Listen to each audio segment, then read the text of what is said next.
tolorana ny araba isika rehetra amin'izao alina izao tompo-klasy tompovavy atao anatin'ny fotoana ny famparalam-baovao eto amin'ny Real TV Madagasikara manasa antsika rehetra hiaraka aminay hatramin'ny farany tahaka ny mahazatra dia hanomboantsika ny famparalam-baovao amin'ity alina ity ireo lohateny-baovao.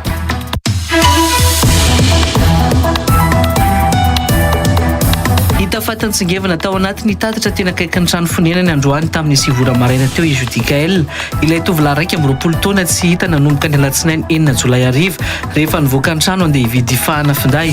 Ahin'ny fianakaviana hoe efa novonoina tamin'ny toerana hafa ary nariana tao anaty tatatra io tovolahy io noho ny fahitana ny razana tsy mbola nibotsina na ny londrano hoy izy ireo. Ankizy ny isa valo no nisy namony tamin'ireo ankizy ny isa 270 very tao anatin'ny enim-bolana voalohany taona 2024 arivo ity raha ny tatra nataon'ny hery fiarovana sy filaminana na ny FTS. Nisa telo amby 20 kosa ireo tsy hita intsony ka tafiditra anatin'io antotanisa lasa toy ny miavosa io ny fisiany ireo ankizy hita tsy nanaovan'ny iray aman-dren'ny fampilazana tamin'ny mpitandro ny filaminana intsony. Efa tsy izao intsony no atao hoe politika fa fampiororona ampisehoana amin'ny fiombonam-be iraisam-pirenena angamba fa tsy milamy Madagasikara hoy ny kolonel Michael Randrenirina androany na ny hevitra nanoloana ny fisiany famonoana olona amin'ny sesisesy tato ato. Ny antso ny firaisan-kina sy ny fiombonam-po ary fifampitokisana amin'ny rehetra noho izany ny filohan'ny fanavaozana ahafantarana sy hisambotra aingana ireo olon-dratsy manao ny asa ratsy io. Lalao andrasany maro ho an'ny fiadinany amboara maneran-tany amin'ny baolina kitra ny lalao ifanandrina ny La Frantsa sy Maroc izay andeha ny alakamisy 9 Jolay ho avy izao ho an'ny lalao ampahifadalana ny Coupe du Monde io. I Maroc mantsy sisa no avy amin'ny firenena afrikana tafiakatra amin'ny ampahifadalana ny fiadinany amboara maneran-tany amin'ny baolina kitra. Zao kosa isika dia anaraka ny tsara fantatra mikasika ny mety ho toetry ny andro.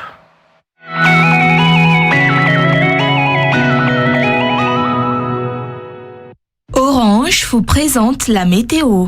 Miaraka amin'ny B500 faniraseratsy tapaka amin'ny ranamanao. Orange.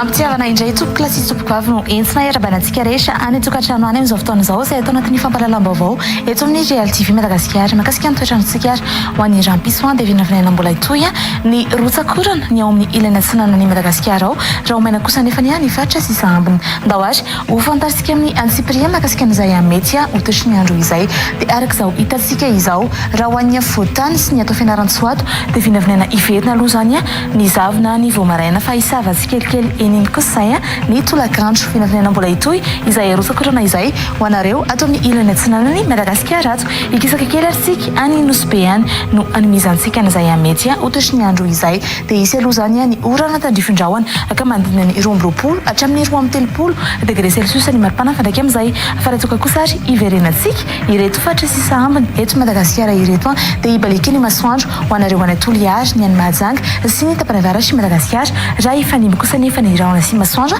ho an'ny any Sainte Marie any toy izay ary raha ny tsara fantatra makasika ny mety ho toetry ny andro ho an'ny tapany maraina raha ny tapany ariva kosa indray ary zao no anoizantsika an'izay araka izao hitantsika eto amin'ny saritany Madagasikara izao dia ifanimby aloha zany ny rahona sy masoandro ho an'ny Fotany ny atao fianaratsoa ny any Toamasina sy ny tapany avaratry Madagasikara ibalika kosa nefany ny faritra sisa aminy eto Madagasikara ny maripana fandraiky amin'izay no fantarisika manaraka dia ho an'ny Fotany no ahitantsika ny maripana ambany indrindra izay mandina ny 6 degré celsius ary hitantsika kosa ho an'ny ato Mahajanga ato ny maripana ambony indrindra izay mandina ny 30 degré celsius toy izay ary raha ny tsara fantatra makasika ny mety ho toetry ny andro ho an'ny rampiso ankasana feno ary isika rehetra izay niaraka aminay hatramin'ny farany ary anasananao hatrany Real News ny vaovao marina eto amin'ny Real TV Madagasikara mba fotoanantsika ary ho amin'ny rampiso indray felomatsopoko. La météo vous a été présentée par Orange. Miaraka amin'ny B500 faniraseratsy tapaka amin'ny ranamanao. Orange.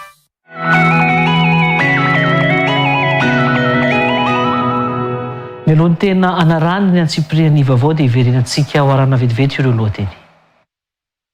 Manolotra ho anao ny Real News. Avec Yes. C'est notre moment. Dites oui aux actualités dans votre journée.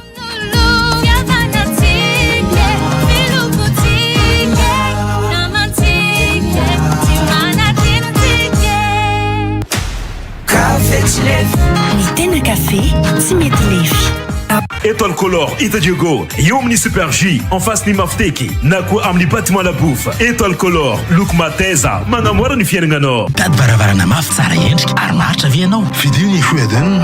Ny varavarana visy hazo Hueden dia matotra rano, tsy idiran'ny bibikely ary matotra masoandro. Misy modely maro mifanaraka amin'ny endriky ny tranonao. Kalitao, faharetana, atsarana.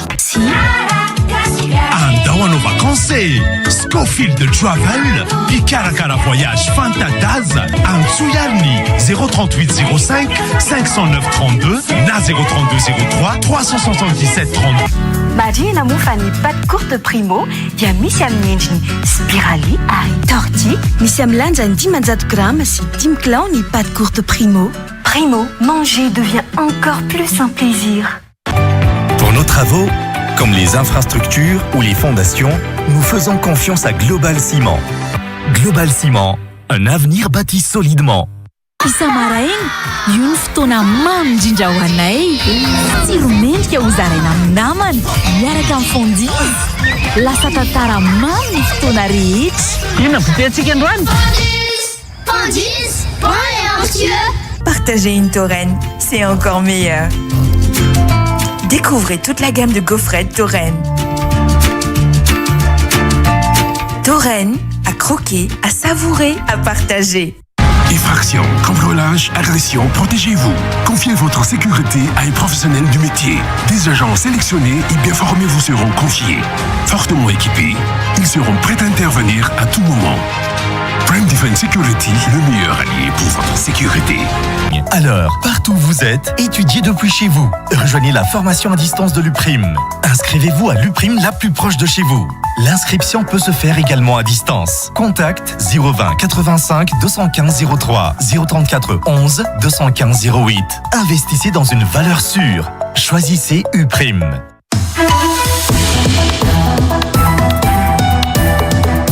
Hita fatantsingevana tao anatiny tatatra tena akaiky ny trano fonenany androany tamin'ny sivora maraina teo izy Dikael. Ilay tovolahy raiky amby 20 taona tsy hita nanomboka ny alatsinainy 9 Jolay ariva rehefa nivoaka ny trano andeha hividy fahana finday. Ahin'ny fianakaviana hoe fanovonoana tamin'ny toerana hafa ary nariana tao anaty tatatra io tovolahy io noho ny fahitana ny razana tsy mbola nibotsina na ny londrano hoy izy ireo. Ankizy ny isa valo no nisy namony tamin'ireo ankizy ny isa 27 very tao anatin'ny enim-bolana voalohany ny taona 4 ity raha ny taratra nataon'ny hery fiarovana sy filaminana na ny FDS. Nisa 7 kosa ireo tsy hita intsony ka tafiditra anatin'io antotanisa lasa toy ny miavosa io ny fisiny ireo ankizy hita tsy nanaovan'ny ray aman-dren'ny fampilazana tamin'ny mpitandro ny filaminana intsony. Efa tsy izao intsony no atao hoe politika fa fampiororona ampisehoana amin'ny fiombonam-be iraisam-pirenena angamba fa tsy milamy Madagasikara hoy ny kolonel Michael Randrenirina androany na ny hevitra nanoloana ny fisin'ny famonoana olona misesisesy tato ato.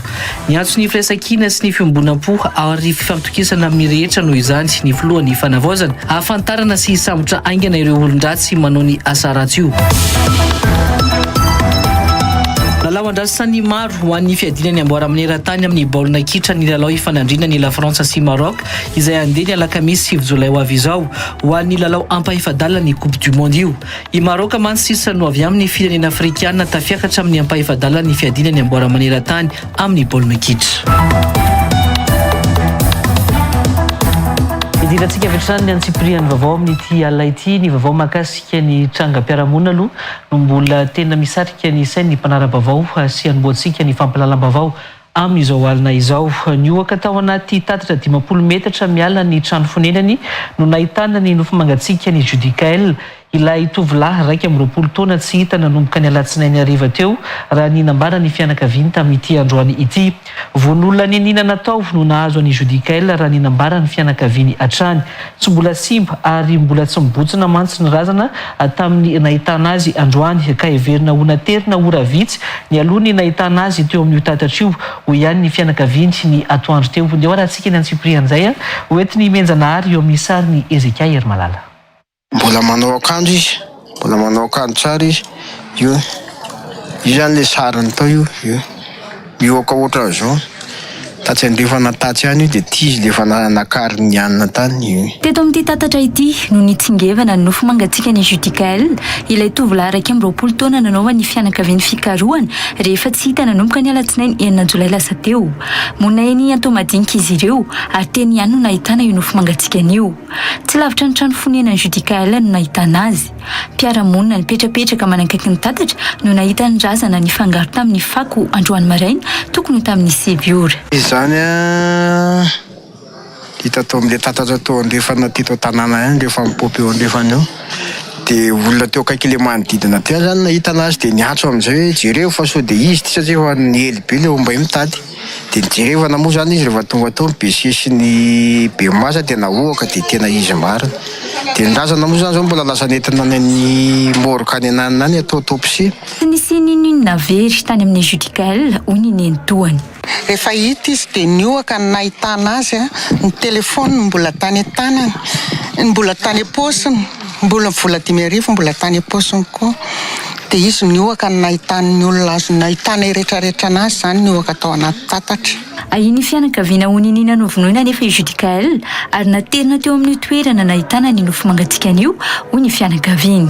Vonoina tany izy zany naterina teo mifatiny ary tamin'ny maraina izy zany no naterina teo mety hoe mety teo any tamin'ny 4 teo zany izy naterina teo ka le izy ange mbola tsy mibotsiny ka le olona ny lalana vezivezen'ny olona rehetrarehetra de tokony mba hisy ahita izy zany jerao izy na ohatr'izany fa efa maty tany izy vao naveriny tao. Toerana efa nandalovan'ny fianakaviana ny tadiavana ny Judicaël nanomboka ny alatsinainy lasa teo ity toerana nahitana ny nofo mangatsika ny androany ity raha nolazay ny nentoany. Mandalo tamin'izy zay tsy hita izy ary amin'ny arabe ary ny lalana ivoahana ividianana crédit nefa aty izy no hita aty amin'ny tatatra aty.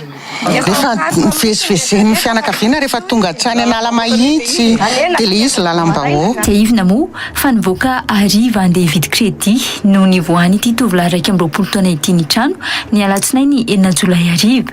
Tsy niverina intsony nefa izy ary io hita faty androany maraina io. Talohan'le ny baolina Espaina sy alatsinainy ariva tamin'ny fito izy tao le arabe nidiranareo akaty izy nividy crédit ataony amin'ny telefony nijerevana baolina Espaina sy Portugal satria le télé ako simba zany de aleo vidy crédit de amin'ny telefony mboriria mifaty le télé ako io miakona rindrina io zay nivoahany teo de tsy miverina intsony izy raha tsy izy efa hitanay faty io vao hitanay indray.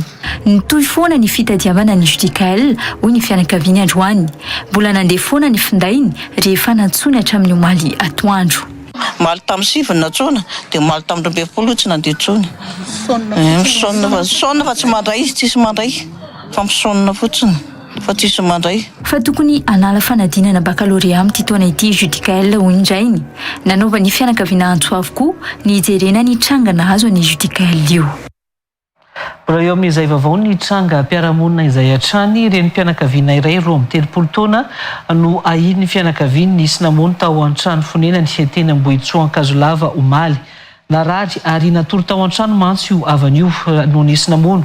Nisy nanapaka ny tanany ary nahitana tsindro nantsy teo amin'ny lohany sy ny atoka raha ny fitantaran'ny avany tamin'ity androany ity. Efa nentina teny amin'ny hôpitaly HCR io ireny mpianakaviana io vao hita naratra sy ny anjera avy eny ambony fandriana ary namony ainy ora 10 taoriana natongavany teny amin'ny hôpitaly HCR raha ny fitantaran'ny avany hatrany. Leo rahantsika ny Antsipriana zay fanidadiana mbola hoentiny Menjanahary sy Ezeka Hery Malala hatrany. Marary natory teo ambony fandriana ny rempianakaviana roa amin'ny 30 taona monina eny Ambohitsoa no nilaozany mpiandry azy nahandro sakafo omaly atoandro raha nolazainy ny fianakaviany androany. Efa nanjera avy eo ambony fandriana nandeha raha avy eo ireny mpianakaviana io no niverina tao amin'ny efitra nisy azy ny avany niambina azy ka teo nahita azy raha ny fitantaran'ny fianakaviany. Nentina avy hatrany teny amin'ny CSB2 ireny mpianakaviana narary io ary nalefa ny CSB2 teny amin'ny HCR raha ny fanazavana voaray androany. Izy marary atao trano dia matory ambony fandriana. Dia misy kozinako izay miandry anazy mikarakara anazy ato. Rehefa nandeha mivadika tany an-tranony ilay kozinako nandeha nijery sakafo izay tsy fantako hoe firy minitra ny temps nijerevany sakafo tany niverina izy efa gaga fa efa nidaboka tamin'ny tany ilay vadin'ilay kozainako. Tsy nikitika an'ilay olona izy fa lasa aloha izy niantsony fiarahamonina. Dia fiarahamonina niezaka mibatana azy tamin'ny Bodofotsy nakao amin'ny CSB2 fa ny CSB2 no niteny hoe andana eto any amin'ny HCR dia niazakazaka nakao amin'ny HCR zareo. teny amin'ny hôpitaly GRA avy eo vao hita fa nisy tsindrona antsy ny lohany sy ny atoka ary ny tanany. Tapaka ihany koa ny ratsan-tanana iray raha ny fitantarany mpitsabo tamin'ny fianakaviana. Araka ny tenin'ny dokotera teo dia nahitana tsindrona antsy ny lohany dia ny atokany koa voatsindrona antsy ny tanany ratsan-tanany anankiray nisy nanapaka. Izay ny zava-nisy teo amin'ny vatany. Ny tanany ihany koa nisy voatsindrona antsy. Ny teny anay ny dokotera nanontany ohatrany ahoana ny zavatra nahazo an'ity olona ity dia nitantara ny fianakaviana. Dia ny dokotera moa ny teny hoe tsy ratra normala ny anjera teo ambony fandriana ity ozy izy amin'ny fahitana handratra amin'ny vatany fa mila mampandrem-pitandro ny filaminana nareo. Dia niezaka nampandrem-pitandro ny filaminana izay. Mbola natsara teny io renim-pianakaviana ahina ho nisy namony io tonga teny amin'ny GRA raha nino lazainy havany. Ora 5 taoriana tonga avy teny amin'ny hôpitaly moa no maty io renim-pianakaviana io. Araka ny tenin'ny zareo dia mbola natsiaro tena izy ary ohatry mbola nanontany anazy ary ny dokotera tany amin'ny hôpitaly dia mbola nanetsika ny lohany izy. Teo amin'ny tamin'ny raikaraika amby folo latsaka teo tonga teo amin'ny GRA le avy aty an-trano dia tamin'ny efatrefatra teo ngamba nampiantso ny dokotera hoe efa tsy namana tsony izy.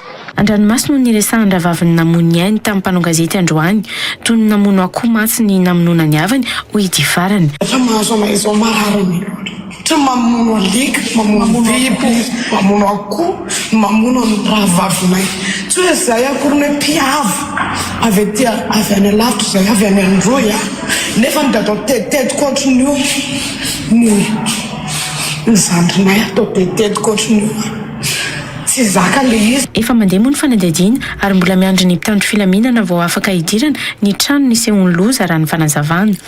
Digna efa natao moa zany dia efa nanantona tao amin'ny polisy BC izahay tamin'ny fanaovana autopsie sy ny sisa dia noezahana tsy nikitiana mihitsy aloha ilay trano fa miandry ny polisy izahany ao anatiny. Miantso nijerena akaiky an'ity raharaha ity ny fianakaviana von'olona ninina natao matsy no natao ny havany raha ny fanazavany. Dia mangataka anareo mpitondra fanjakana mba hijery akaiky mba azahoanay ny rariny mangataka ny ao ambony ao mba hijery akaiky amin'io fa mijaly zahay mbola hoentina ny androy io razana io mbola hoentina ny androy any io fijaliana be zany fitadiavana nandehananay aty filana ravinahitra nandehananay aty nefa izao. Eny amin'ny ANS Ampeflomo misy ndrazana amin'izao fotoana ary iainga rahampitso any androy raha nolazainy ny fianakaviana.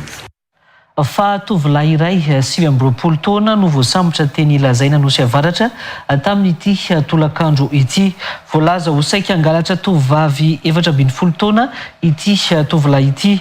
Avy eny Ambatomaro ny fiaviany raha ny fanadihadiana voalohany natao ho ny pejy Facebook ny CRGN Antananarivo namoaka ity tranga ity.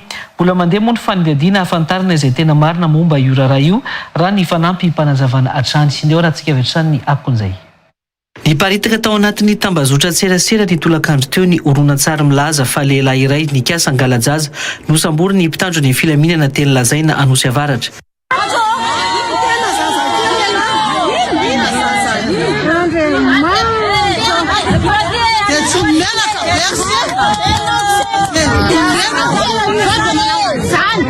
Tamin'ny nora ariva teo no namoaka vaovao ny pejy ny CRGN Antananarivo nilaza fa ankizy vavy roavavy 17 taona izay niaraka lalao teny an-tanimbary no nenjehiny io lehilahy io. Noentina natao famitorana moa izy amin'izao ary ny fanadihadiana voalohany no namoaka fa avy eny Ambatoroky io tovolahy io no tonga teny ilazaina. Ny fanazavana hafa kosa no milaza fa tanana ao amin'ny sampana miaro ny zaza tsy ampy taona sy ny olona marefo ary miady amin'ny eloka mamofady izay anatin'ny rantsan'ny komisariat ao Sabotsina Miana no misahana ny fanadihadiana hijerena izay tena marina momba io tovolahy voasambotra io. Mbola mikasika izay vaovao ny tranga mpiaramonina izay hatrany ankizy miisa 320 no mbola tsy hita amin'izao raha toka 9 ireo nisy namono raha nitatra nataon'ny hery fiarovana sy ny filaminana tamin'ity maraina ity. ankizy miisa 770 amin'ny 270 very manerana ny nosy ihany koa no avy eto amin'ny faritra Analamanga raha ny tatitra atrany. Isy ny valosoa mena ireo izay tsara sitrapo manome ny vaovao ahafahana mamongotra ity tranga fahaverezana ity ka hotazomina tsy ambaratelo izay manome izany raha ny nambarany avy amin'ny hery fiarovana nandritra ny valandresaka ho an'ny mpanao gazety izay tanterana teny amin'ny centre opérationnel de force et de sécurité teny tsara lalàna tamin'ity androany ity. Nanatrika an'izay ihany koa i Nancy Ranefson sy Andry Rabesotra. Miisa 270 ny ankizy very manerana amin'ny Madagasikara tao anatin'izay enim-bolana voalohan'ny taona 2024 izay raha ny tatitra nataon'ny hery fiarovana sy ny filaminana ny FDS androany. Ny valo tao anatin'ireo 270 ireo no nisy namono raha ny tatitra hatrany. Ny 470 amin'ireo zany a dia very avokoa ary ny valo kosa no nisy namono. Ny 70 tamin'ireo 270 ireo a dia teto amin'ny faritra Analamanga avokoa. Ny tany amin'ny faritra 320 ambiny kosa dia 570, raika amin'ny 20 a tao anatin'ny 470 a no hita ary ny teto amin'ny Analamanga manokana ny 320 ary amin'ny faritra 320 ambiny kosa ny 20. Misy kosa ireo tsy mbola hita treto raha ny tatitra hatrany. Ny tsy hita kosa dia 320. Le hoe tsy hita eto sy hoe koreto dia nanjavina tsy hita intsony fa rehefa nitory le olona na plaza very ny zanakay fa rehefa hita ny zanany tsy namerina hoe hita ny zanany na tsy hita. Dia eo zany mahatonga n'ilay antotanisa toy ny hoe miavosa be ilay izy a ngeda be hoe 320 ve zao ny tsy hita satria lasa tsy nijoro tompona andraikitra le ray aman-dreniny rehefa hita ny zanany ka tsy naplaza intsony ny mpitandro filaminana. Ho andro fikarohana ny olona mpanao ratsy ireo isy ny valosoa mena raha ny tatitry ny FDS tafiditra ao anatin'ny azo fanomezana manokana ihany koa ny mpitandro ny filaminana mahavita misambotra ny olon-dratsy. Fa isy ny fandrisika na motivation na fanomezana manokana ho an'ny olona tsara sitrapo manome vaovao maro-potitra ndre ny fanareo mpanao gazety ary ka mampita aminay mpitandro filaminana mba entsika mingorana miaraka an'izao zavatra mitangy eto amin'ny tany sy ny firenena izao.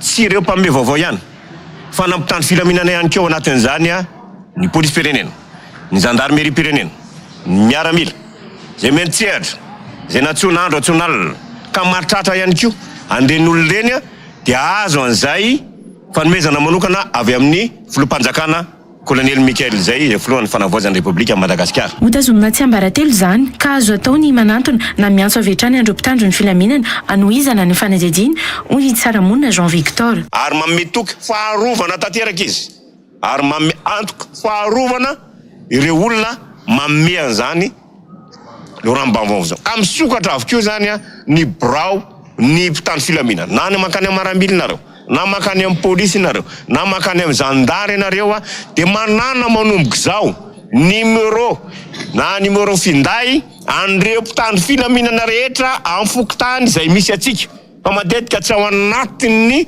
telefonina atsika ny numéro an'ireny polisy na mpitandro filaminana maro samihafa ireny ka reny ny atsona avy hatrany dia anjaranay ny manadiady amin'ny fomba maro samihafa ny fahaizana mavantianina anay amin'ny fanatratrarana andreny olona rehetrarehetra. Ny antony sy ny fanabeazana olom-pirenena vanina hifototra amin'ny fanavoazana ny toe-tsaina moa ny FDS androany nandritra ny fitsidihan'ny hery fiarovana sy ny filaminana ny centre opérationnel de force et de sécurité teny tsara lalàna. Tao resa-bola sy fitiavam-pahefana no tena ao ambadiky ny fahaverezana ankizy amin'izao raha ny nambarany Italia Général ny polisy pirenena tsaramonina Jean Victor tamin'ity androany ity. Misy ara-politika ihany koa entina ampiororona ho ihany ny fanazavany. Fitaovana entina hakana fahefana ihany koa mantsy ny ankizy satria izay te hangalatra fahefana sy te hiverina amin'ny fahefana no manao izany raha ny nambarany Italia Général ny polisy pirenena hatrany. Nancy Ranefson sy Andry Rabesotra. Isan'ny tena ahitana ny tsy fandriam-pahalemana amin'izao ny alalan'ny tontolo tsy hita maso ho ny Italia Général ny polisy pirenena androany. Misy an'ilay tontolo anankiray natao hoe espace numérique dia manana ny service de lutte contre ny cybercriminalité antsika ankehitriny. Ao amin'ny tontolo anankiray io a amin'ny anabaka ao tena misy ny insécurité zay tsy hitantsika mato monde invisible io monde virtuel izy io tontolo tsy hita maso mihitsy izy io fa entsika tsara fa ao avy keo ny fanakorotana tsaina rehetra dikan'izay mila marabavao tsika osokafana ny fanandihadiana mikasika andreo manakorotan'ireo ihany tale général ny polisy pireneny efa fantatra avokeo ary natsangana moa ty centre opérationnel ty ary manana ny atao hoe andraikitra manokana zareo amin'ny ny service de lutte contre ny cybercriminalité mamoaka an'ireo compte rehetrarehetra mpanamparitaka ntsao mpampororo vahoaka fa ande ihany kio ary sokafana ny fanadihadiana mahakasika azy ireny satria any amin'izay tontolo anankiray zay monde virtuel zay numérique zay koa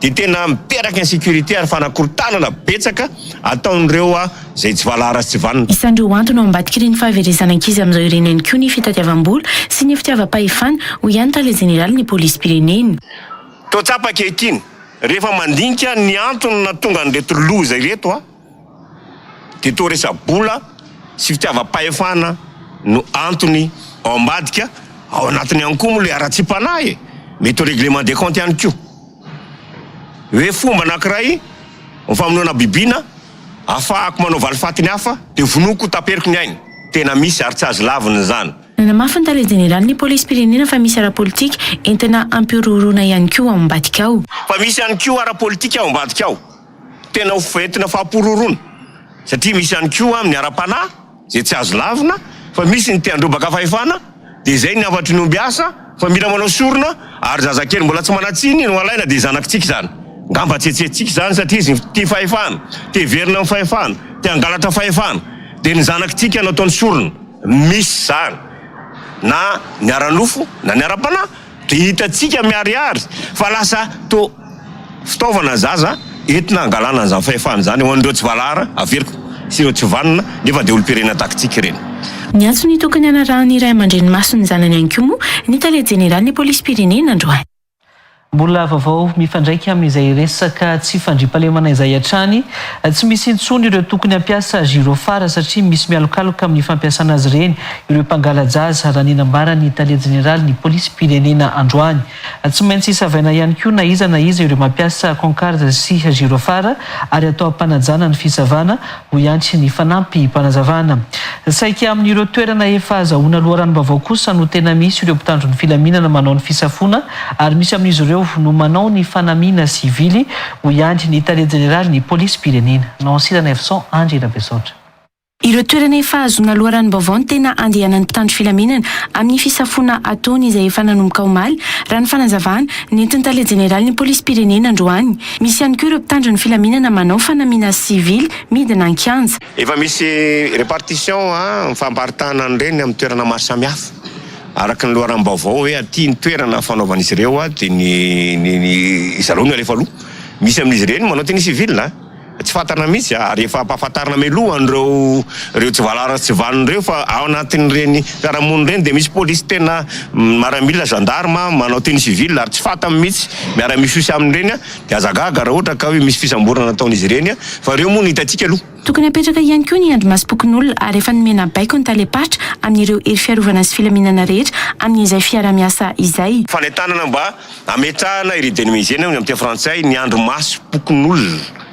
ny andro masompokin'olona tsy hoe kory misy ny politika vao entanina ny andro masompokin'olona fa adidy io tena didy ny paikady ny drafitrasa rehetrarehetra de efa napetraka ary baiko nefa nampidinina amin'ireo taleparitra isan'isany amin'ny tandrifana tsiraray avy na ny tafiky zany na amin'ny maramily zany na ny gendarme zany de efa misy baiko naparitaka amin'izy ireo tsiraray avy mba atratranana n'ilay tanjona ny amongorana tanteraka ny atratrarana ny tanjontsika zany de tratra izy ireo mahavoandozy ireo voarara ihany koa ny fampiasana ny vidika fiomeny fiara ka ampiatra ny fanenjehana an'izany mpitandro ny filaminana manoko zao ho ihany tsaramonina Jean Victor mode opératoire ampiasain'ireo olon-dratsy de ao anatin'izany raha misambotra izy de anatina tômôbila vitra fiomeny tondrany azy de matetika antsika manana an'izany autorisation mitondra an'ireny olo reny vitra fiome reny de lasa tafiditra safo be matsinao ho lasa ho tahaky ny olona mpanao ratsika fa ny lalàna koa nefa mametaka fa tsy mahazo mametaka vitra fiome ratsy efa olona voafaritry ny lalàna irery ihany de andao aza miandry saziny fa endao de nizao fa tonga zao fotoana anankiray tapitra le fanabeazana amin'ny fampiarana fanabeazana ny hoe fampatsihivana amin'ny fanajana lalàna fa ho avy amin'izay fotoana na zandary na ny polisy pirenena tena piatra ny fanenjehana ny fandikan-dalàna mahakasika ny lalàna amin'ny fifamoivoizana. Efa nampahafantarina ny solombavam-baoaka ihany koa fa ho savaina izy ireo amin'ny fampiasana ny girofara raha toa ka voarara tanteraka ny concarte ho ihany ny tsaramonina Jean Victor. Baiko ny mena deputy premier ministre nizana izy mampiasa girofara mampiasa ny concarte dia tsy maintsy isavaina ary fantatr'ireo ao amin'ny zareo any amin'ny parlemanta zany fa efa autorisé zay ary atao ampanajana zany tsy mampaninana asehon zareo fotsiny ny carte rehefa ve député ihany na concarte anty zao ny laharana mitondra anty misy fiara-miasa amin'ireo parlemanta ny girofara tsy misy afaka tokony ampiasan'ireny tsy manomboka zao satria amin'ireny koa mialokaloka amin'ireny izy ireo autorité fa mpangalajaza kay sasany ohatra ka sao dia amin'ireny izy mipangalajaza satria olona mpanao sorona izy ireny dia amin'ireny nanafena an'ireny zanakitsika ireny mino afa iombona hevitra amiko nareo amin'izay fotoan'izay fa andao iombona hiady miaraka fa amin'ireny fandikan-dalàna ireny mialokaloka amin'ireny koa areo mpanao ratsy ireo. Miatra amin'ny rehetra ny lalàna sy ny fepetrasakana rehetra ahafahana mamongotra n'izao fahaverezan-jaza tato ho ato izao ho ihany tale jeneraly ny polisy pirenena.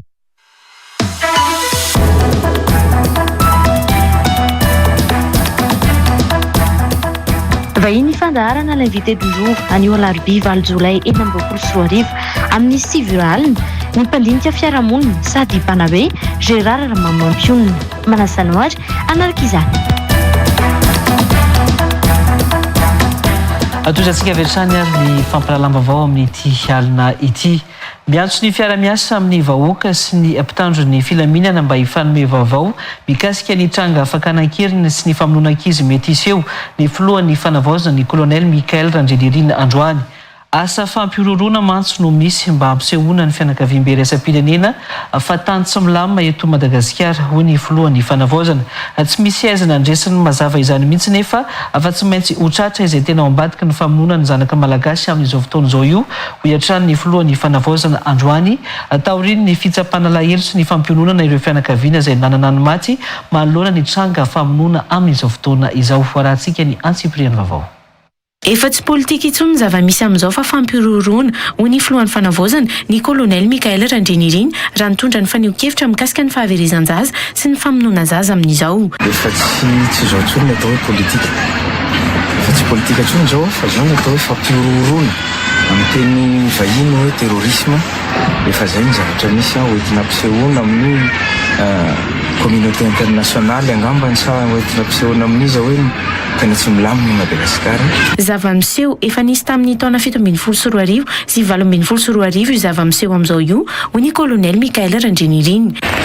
Io zavatra nisy io efa nisy tany amin'ny 2018 raha tadidinareo 2017 2018 dia za tsy teny hoe ahoana moa no mahatonga an'izay tany le izy misy efa nataony zareo io tamin'ny 2017 2018. Mampametra-panontaniana ihany koa ny fisiany aina aman-jery tena mivoy ihany io trangam-piarahamonina amin'izao io hoy ny filohan'ny fanavaozana. Ny antoko-tanisa izay miseho dia tsy dia ho haiko loatra ny teny azy ao ofisialy satria hainao aman-jery izay mampanontany tena ihany mamoaka azy ireny voalohany ary izay no anisan'ny mampalahelo koa misy hainao aman-jery miandro mihitsy mba tsy tenenana hoe miraitsiko mba le olona ve sa ahoana satria izy no mamoaka an'io voalohany ohatrany hoe faly rehefa misy zazavery fa misy zaza misy mamono dia izy ny voalohany mamoaka an'ireny dia tsy ho haiko ny teny hoe tena atotanisa tena marina very ny atotanisa paritaka ireny.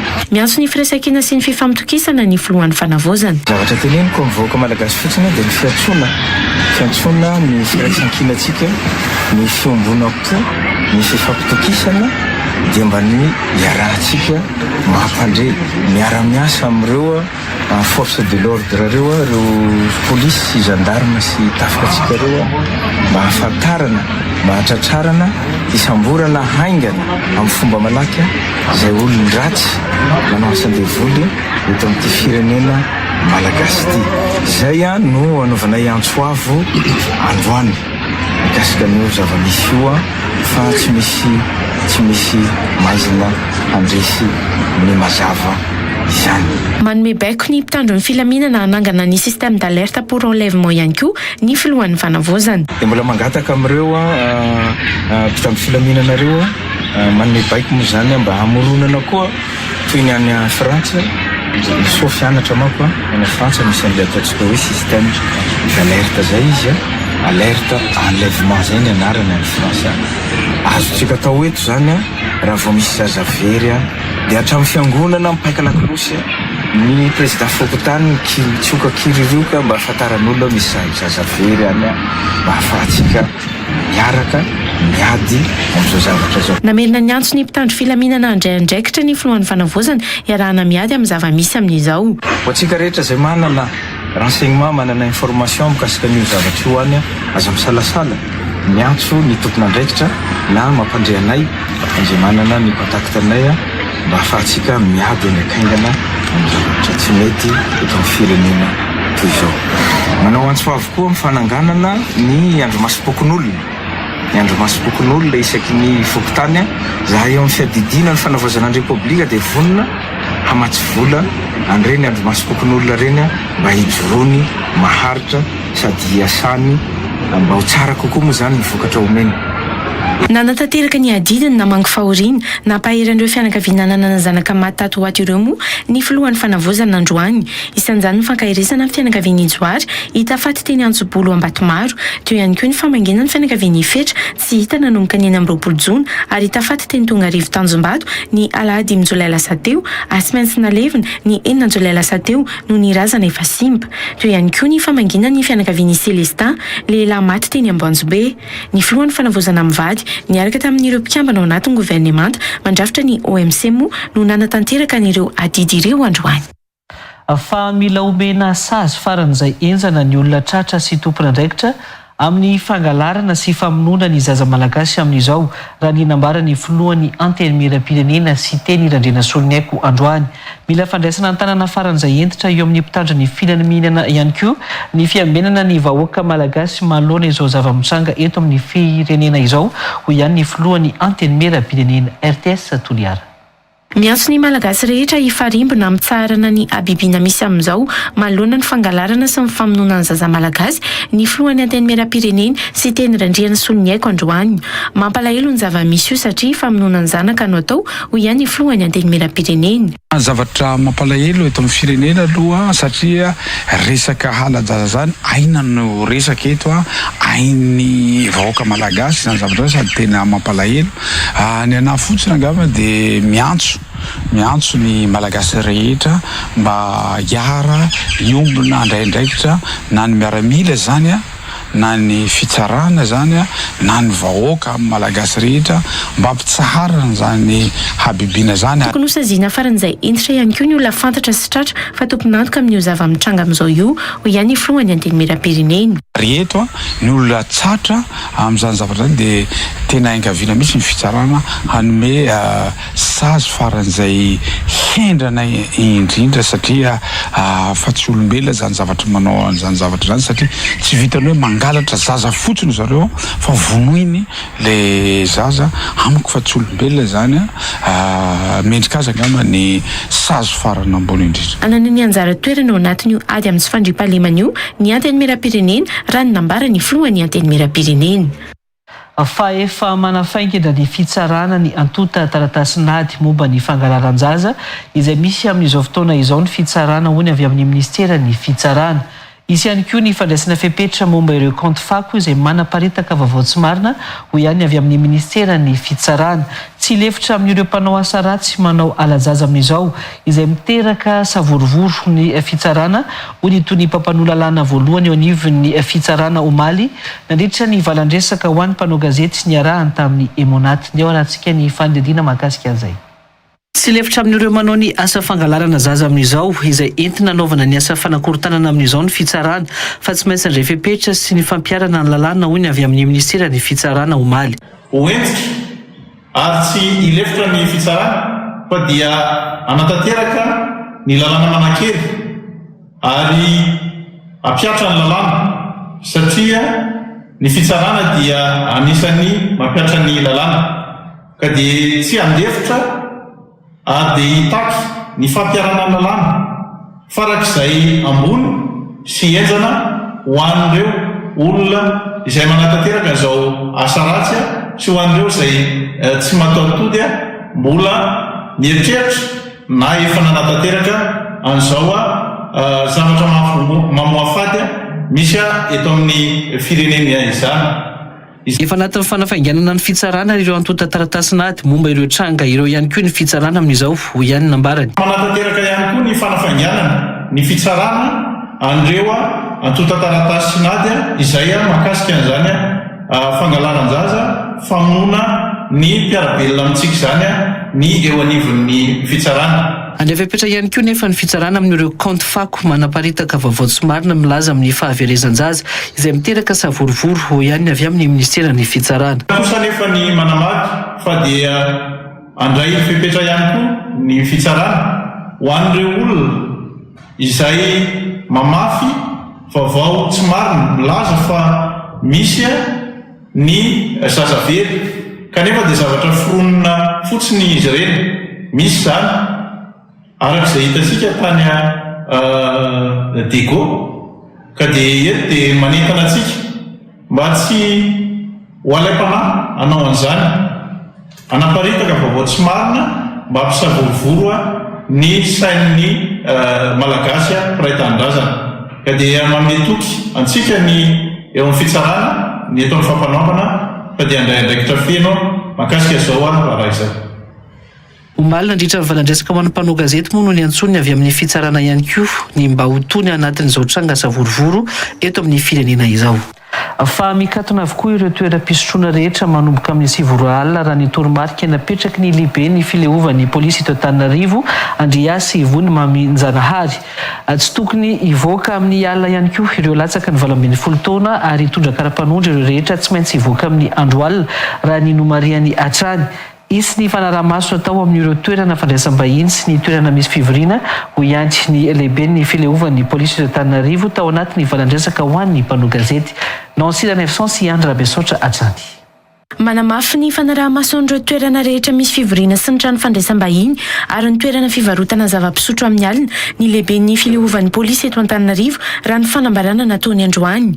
Amafisina ny fepetra rehetra na andro na alina ny amin'ny fanaraha-maso ny toerana rehetra na hotely io na toerana misy fivorian'olona be dehibe io na aiza na aiza ampatsiahivona etony fa ny toerana fivarotana zava-pisotro misy alikaola dia tsy maintsy mikatona amin'ny 7 alina araka ny didim-pitondrana izay efa nivoaka ary manan-kery hatrany zany.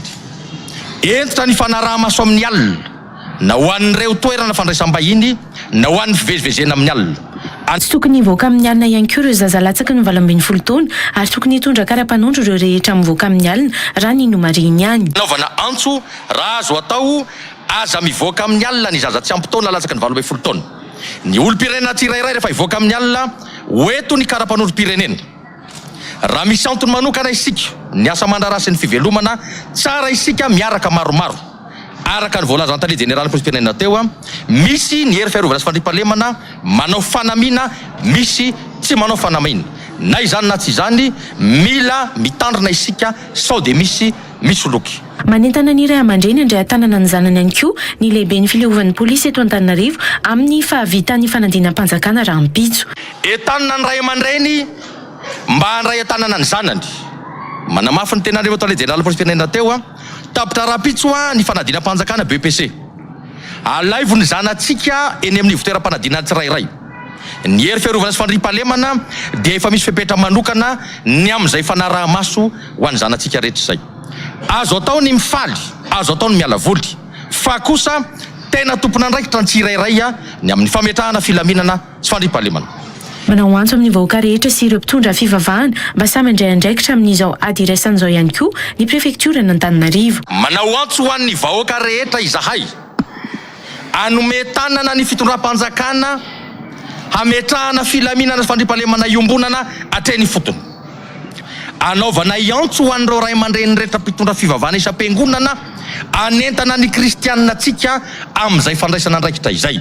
Ifanara-maso ny isa-tanàna ny maso mijery ny sofina mieno ny vava miteny hoe izy reo olo reo a dia mandray ny andraikitra avy etrany zay a afatsika mampitsahatra amin'ny fomba rehetra izay aviany zao a loza matsiravina ka mamono ny zanaka malagasy izao. Isandro nanatrika ny valandresika ao ampanao gazety eny amin'ity ivitoerana manokana momba ny fandriampahalemana na ny centre opérationnel de force et de sécurité teny tsara lalàna ity moandroany ny lehibe ny filehovan'ny polisy eto Antananarivo.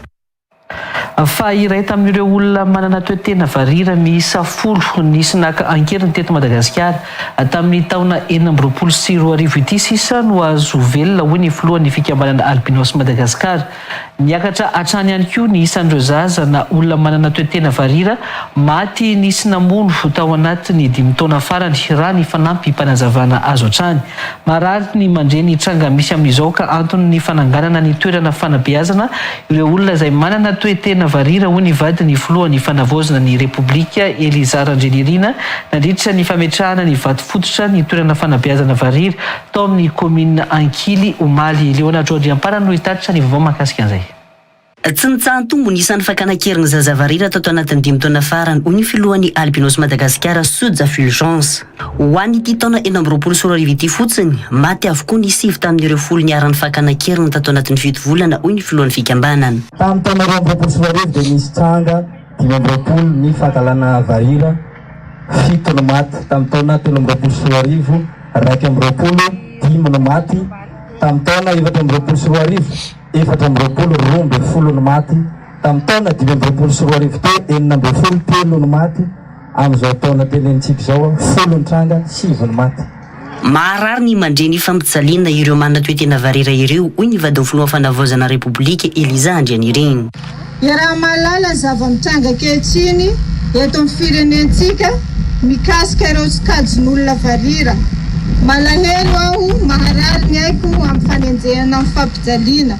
Famonona mihitsy aza ireo mpiarabelona amintsika ireo ary tsy fantatra mazava ny famahofaho ny antsony. Ny antsony rehetra noho izany ny vadiny filoha hiaraka entana hiaro ireo olona manana toe-tena varira. Izany ihany koa no antony fananganana ny ivitoerana fitezana sy fanabeazana azy ireo atao amin'ny komina Ankily any amin'ny faritra Iorombe hoy ny ambarany. Andao zalahy hiara entana isika rehetra hamonjy sy hiaro ireo havantsika ireo. Dingana voalohany izao efa ataontsika izao ankoatra ny trano dia mbola maro ny asa soa ataontsika anatiny ho mariky ny firaisantsika amin'ny namantsika ireto toy ny fampianarana, fiarovana, asa fivelomana. Olona manana toe-tena varira miisa 520 moa no zaka ny toerana io izay ahitana trano fivavahana sy efitrano fatorena. Omaly no nametrahana ny vato fototry ny toerana fanabeazana zazavarira tao Iorombe io. Lafim-baovao hafa kosa indray amin'ny Facebook ihany no tena say manakorotana ny milaza ho mivarotra lazatana ireo olona milaza ho manana izany raha ny hita tamin'ity fanadinana mpanjakana BEPC ity. Asaina miditra anaty afatra miafina foana ihany koa rehefa antsona ireo laharana asehony amin'ny tambazotra tserasera raha ny antsona atao tamin'ny laharana iray hita tamin'ity androany ity. Tsy lazadina ofisialy nefa ireny miparitaka ireny ary sokajiana ho osika ka efa miroso amin'ny fanadina ny eo anivon'ny fitondram-panjakana raha ny nambara ny ministera ny fanabeazam-pirenena tamin'ity androany ity. Menjanahary sy Ezekiel Malala no hitatitra ny vaovao. Pejy maro no manaparitaka sary milaza ho manana sy mivarotra lazadina BEPC eny amin'ny tambajotra nanomboka ny alatsinainy lasa teo. Asain'ny mpitantana pejy miditra MP na afatra miafina ireo mitady izany. Misy ihany koa ireo pejy mahasa manapotra laharana finday mihitsy. Tsy mahasa manonona ny vidiny lazadina sy manonona ny toerana ahitana azy kosa nefa ireo laharana ireo rehefa antsoina amin'ny antso atarby. Ity iray ity izao fifampiresahana nataon'ny mpanao gazetiny Real News tamin'ny iray amin'izy ireo. Nahita an'le publication anao iny dia saika ambany tany hoe ianao sao dia manana an'le sujet rariva. Sujet après-midi? Misy ka. Dia ahoana ny atao zany raha ohatra hoe tia hita an'le izy? Mivasa MP zany andefa sy WhatsApp dia numéro ty misy WhatsApp dia any miresaka. Dia ay dia saika antama ohatrinona zany le izy? Andefa sy MP sady any miresaka. Tsonko sao dia lafo be dia tsy takatra fa afaka miteny ianao ohatra hoe mba ohatrinona. Robe ka. Rehefa sy MP. Osika sy fisolokiana ny ataon'ireny olona milaza ho manana laza adina ary mivarotra izany amin'ny tambajotra tserasera ireo hoy ny ministry ny fanabeazam-pirenena raha namoaka fanambarana. Manentana ny mpiadina sy ny ray aman-dren'ny mpianatra ny ministry ny fanabeazana mba tsy hanaiky ho voarebireby amin'ireny osika ireny. Ny ministera ny fanabeazam-pirenena dia manentana trano anareo mpianatra ianareo ray aman-dreny mba tsy ho voarebireby ny ireny laza adina mivoaka eny anivon'ny tambazotra ireny. Merina trano izahay ry ray aman-dreny ry zanaka isany mba tsy ho voarebireby ny ireny olona manao fisolokiana eny amin'ny tambazotra ireny. Mampitandrina ireo mpanao osika ihany koa ny ministera ny fanabeazam-pirenena ary laza fa efa mandeha ny fanadihadiana amin'ny fanenjehana ireo mpanakorotana. Mampitandrina ireo olona milaza fa mahita laza adina ambialoha sy mivarotra izany eny anivon'ny tambazotra izay entin'ivon'ny ministera ny fanabeazam-pirenena. Ankehitriny izay dia efa miroso amin'ny fanenjehana ireny olona ireny satria endrika fakambola sy fisolokiana no ataon'ireny olona ireny. Miantso fiara miasa amin'ny rehetra hitoroka amin'ny fahitana trangana osika sy fanakorontanana mandritra ny fanadinam-panjakana indrindra amin'ny bakalorea izay vao ho avy moa ny ministera androany. Hoarantsika eto amin'ny Real TV Madagasikara, isan'andro amin'ny 7 latsaka fahatelony ny fifamotenana ireo nandray anjara ho an'ny Award Generation, fifamotenana ho an'izay solotena Madagasikara ho an'ny fifamonanan-kira 2024.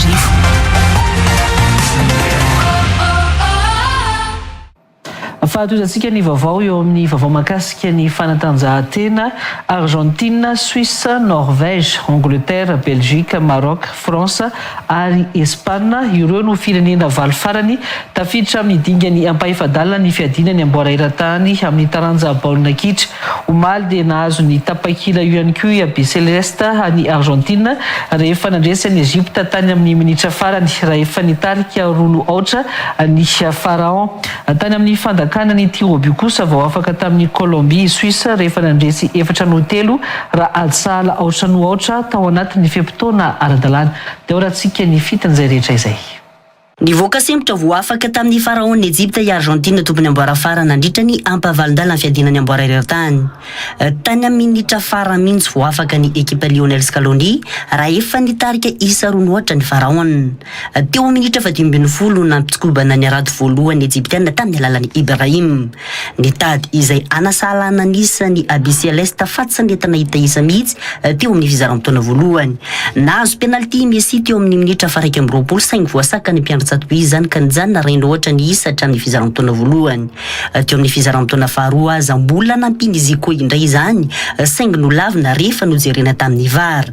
Vita ny tiloalariny ity nefa nanarina izany ka napiditra baolina indray izy tany minitra 17 nanominy isa 2-0 rehefa nasotolotra tsara. Tsy kivy ny Argentin fa niezaka nitady izy. Tany amin'ny minitra 17 vao nahita ny baolina voalohany azy ny tompony amboara farany tamin'ny alalan'ny Romero tolotra avy amin'ny Messi. Nanomboka teo no nahita herika nitarika Messi ity fara no nahavita nanasala nisa tany amin'ny minitra 17 ny lalaovana. Tsy nentin'ny Argentine tany amin'ny fanalavam-potoana itsony nefa Sala fa tao anatin'ny 13 minitra no nanaovan'izy ireo ny fahagagana nandrombana ny tapakely. Mbola natafiditra baolina fahatelo mantsy Enzo Fernandez rehefa nasotolotra tsara latsaka avy amin'ny Lautaro Martinez nampindrika tanteraka ny Pharaon. Fantsivony noho izany Argentine no tonga eo amin'ny dingany ampahefadalana tao aorian'ny taona 700 sy arivo, 700 sy arivo, 770 sy arivo, 720 sy arivo, 770 sy arivo, 770 sy arivo, 9 sy 2 arivo, 420 sy 2 arivo ary ny 920 sy 2 arivo. Tany amin'ny fandakana Tirobio kosa vao afaka tamin'ny Colombie, Suisse omaly teo amin'ny ampavalindala ny fiadina ny amboara maneran-tany. Nisaraka 8-0 ny rotonta teo amin'ny 20 minitra ny lalaovana. Samy nanio ny mahizy azy ny ekipa rotonta teto ary niezaka nitady isa fa tsy netana hita izy. Niditra tamin'ny 15 minitra indrometona fanary James Rodriguez nary Isaka dia tsy nisy nahita isa tao anatin'izany lalao izany. Niditra tamin'ny tsotsoro mamba isarana noho izany ny rotonta ka teo natafita any Suisse malona ny Cafeteros. Daka 4 tamin'ny 10 no tafidry Suisse raha to kosa ka 3 ny Colombie. Raha ny fandaharan-dalao amin'ny ampahefadalana moa France no ifampitana amin'ny Maroc, Espagne ifanandrina amin'ny Belgique, Angleterre sy Norvège no Lyon ary farany Suisse kosa no ifandrefy amin'ny Argentine. Zao resika dia hiditra amin'ny pejy toka. mitoetrany ny tolotra asaramanitra ao amin'ny société korana immobilier ho an'ilay tany loharantsoa eny Mertsetosika.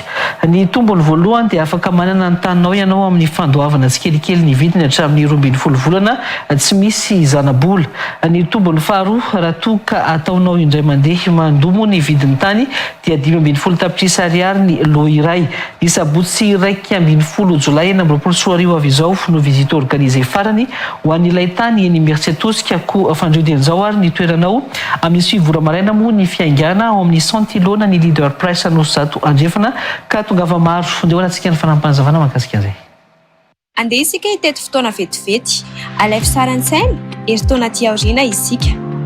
Mandalo eto amin'ity toerana ity ianao, misy fianakaviana iray efa manangana ny trano sy noaviny dia miteny mangina ianao hoe efa tonga nijery teto aho saingy tsy nandray fanapa-kevitra tamin'izany fotoana izany. Tsy nitolotra tapitra ny mampanenina fa ny fahitana hoe efa nataon'olon-kafa ilay nofinofinao na ihany koa hoe efa lasan'olon-kafa ilay tany tokony hoanao. Ho an'ilay sity loharantso hoe tsy Mertsetosika dia mitondra saramanitra. Andao hiaraka aminay ny sabotsy 9 volana jolay ho avy izao hijery ilay tany etsy Mertsetosika ary mahazahoa ireto tombony roa lehibe ireto. Ny tombony voalohany dia afaka manana ny taninao ianao amin'ny fandoavana ny vidiny tsikelikely ao anatin'ny 12 volana ary tsy misy sanabola.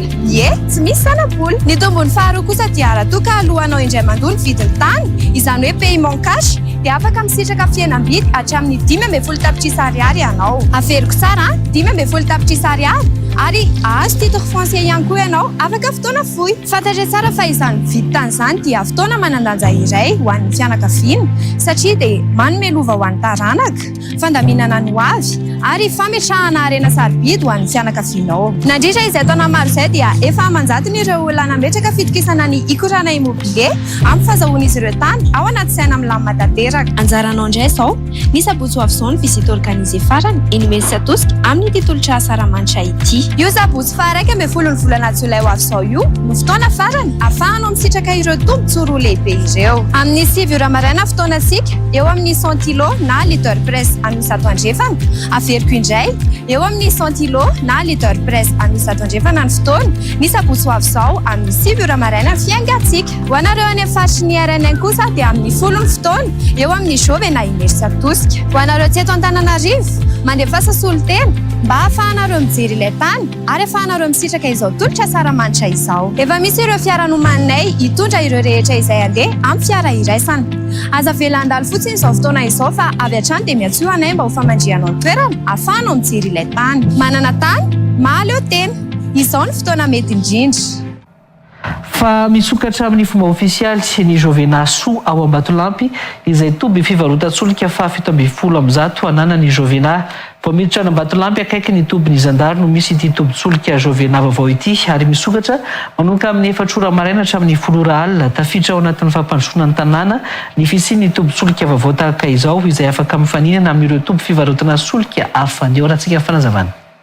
Nisokatra tamin'ity herinandro ity ny Jovena Soa eo amin'ny varavarana miditra ny Ambatolampy akaiky ny tobiny Zandary.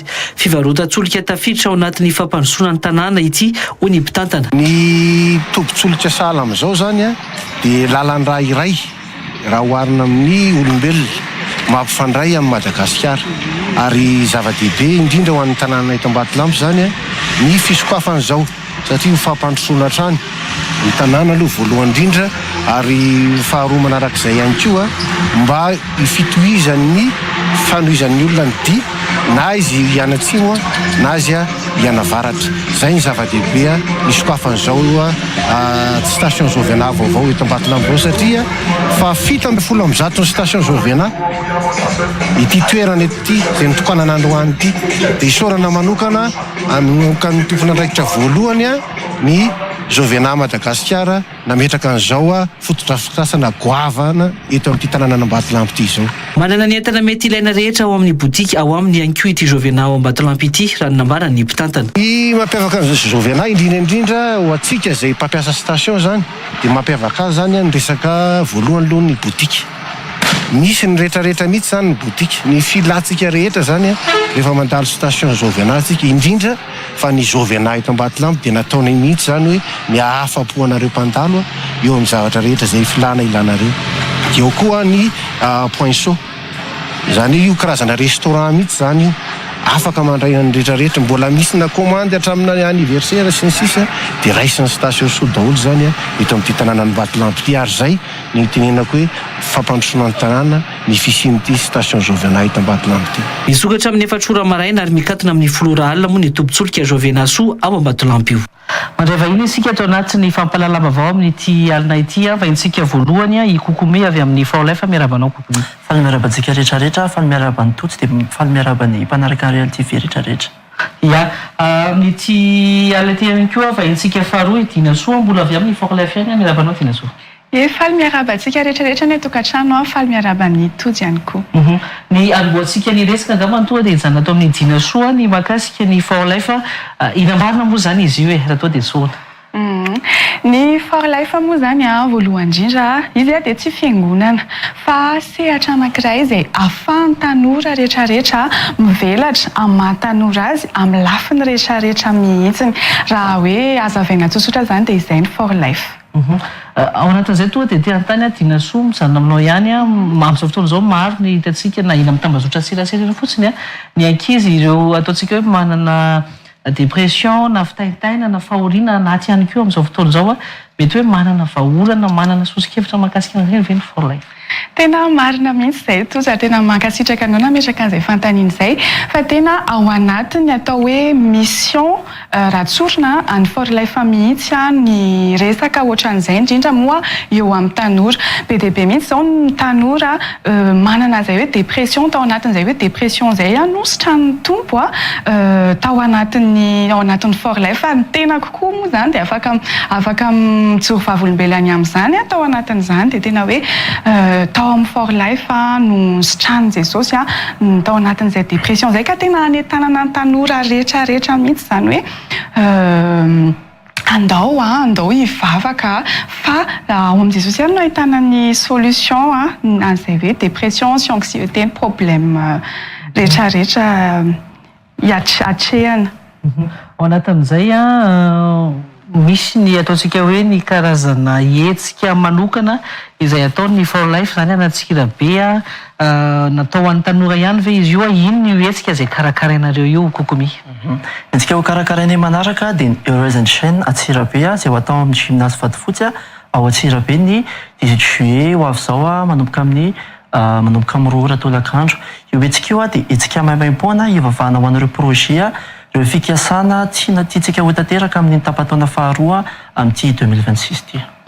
Ao anatin'izay mety manahoana ny fahafahana mandray anjara misy tapakila mety hovidiana ve izay ihany koa indrindrindrindra ny hoe tena cible raha zay ny ilazantsika anazy zany na tena hoe tanora ihany ve sa mety afaka mandray anjara daholo ao anatin'izay izay te handray anjara? Ny tapakila le hetsika aloha zany araka ilay lazaina teo dia hetsika maimaim-poana fa kosa misy araka ny fandaminana manokana misy ny tapakila azontsika raisina maimaim-poana eny amin'ny point de vente la gastronomie pizza any Atsirabe ao amin'ny Impérial eo amin'ny Atsena kely dia eny amin'ny point de vente la gastronomie pizza Ambohimena maimaim-poana izy ireo fa mila raisina fotsiny melohan'ny fotoana eny amin'ny point de vente la gastronomie pizza. Misaotra aminao sady nitoran'izay fanazavana izay vatika kely atao amin'ny Dina Soa ny ao anatiny io ve ilay hetsika zany fotoam-bavaka fosiny sa mety misy karazana conférence fifampizarana ohatrany ahoana ny endrika tena iseho ao zany dia mety hoe misy fitaovana tokony entina manokana ve zany ao anatin'izay?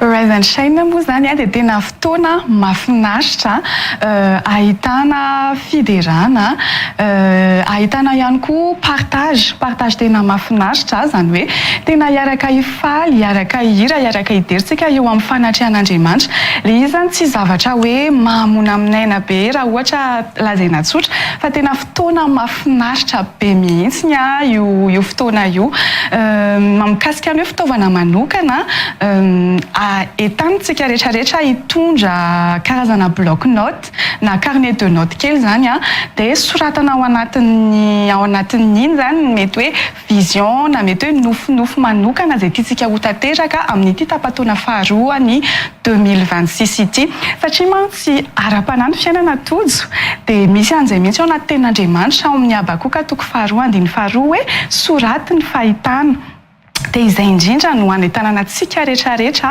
hanoratra an'izay vision sy nofinofy tiantsika ho tanteraka ao anatin'le bloc note be dia be mihitsy ny efa témoignage voaray anay na fijoroana vavolombelona tao arinany Horizon Chain 2025 tao amin'ny Palais des Sports moa zany olona be dia be mety hoe nangataka visa efa ela dia nazo visa izy tao aorian'ny fotoana, olona efa naniry zaza efa tena efa ela mataona maro mihitsy amin'izao ankehitriny izao moa zany le olona efa niteraka dia zavatra be dia be ohatran'izany zany no hitantsika ao anatin'le fotoana. Eny ary amaranantsika ny resaka dia andao aveko ato amin'ny kokomi ny fitenenana farana hitondrana fanentanana ho anantsirabe moa zany indrindrindrindra satria anao natanterahana n'ilay hetsika. Anohizako ny izy teo ny cible zany tsy misy olona spesifika hoe iza le izy fa ho anankizy na ho an'ny tanora na ho an'ny ray aman-dreny na mpandraraha ianao na inona afaka tonga amin'ilay fotoana ianao averiko hatrany ao amin'ny gymnase Vatofotsy Antsirabe no misy an'ilay fotoana amin'ny sabotsy 18 juillet manomboka amin'ny 2 ratolakandro manomboka amin'ray dia efa misokatra ny vavahady ao amin'ny la gastronomie pizza no akana ny tapakila maimaimpona dia tena manasantsika ho avy amin'ilay fotoana satria fotoana tena andraisantsika zavatra tena lehibe izy eo amin'ny fotoana io dia izay. Sotra ny kokomi mitondra an'izay fanentanana izay amintsika ny hiadiana soa ny fanentanana farany ary. Ie, ka dia manasantsika rehetrarehetra ho tonga indrindrindrindra moa zany isika tanora amin'ny zavatra be dia be tsika ny fandresantsika teo amin'ny tambazotra serasera resaka dépression be dia be tiako tsindriana kely eto ihany koa moa fa ao anatin'ny for life izay dia mampianatra ny resaka hoe true love zany hoe na raha tsika ny resaka fitiavana matetika mantsy ny resaka fitiavana no tena mahatonga tsika tanora latsaka anatin'ny dépression dia tena entanina ny tanora rehetrarehetra hoe tongava amin'ny fotoana io fa tena fotoana mahafinaritra io dia tena hitantsika amin'ny fotoana io koa hoe izany mivavaka izany tena fiainana tsara indrindra fa zavatra tsy mamona aminaina mihitsy ary zavatra tsy makaleo. Ina dia mankasitraka anareo nanaiky ny vahiny tato anatin'ny vaovao tamin'ity alina. Mankasitraka tompoko.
eny ary tompoko lahy eny ary tompoko vavy tapitra ny vaovao tamin'ity alina ity dia ankasana isika rehetra niaraka taminay hatramin'ny farany raha mpitsondray ny fotoanantsika manaraka saingy rehefa avy kosa ny fotoananao miaraka amin'ny miendrika ara zavatra tsy mao anaty ny fandarana l'invité du jour mandrapitafa tompoko lahy sy tompoko vavy.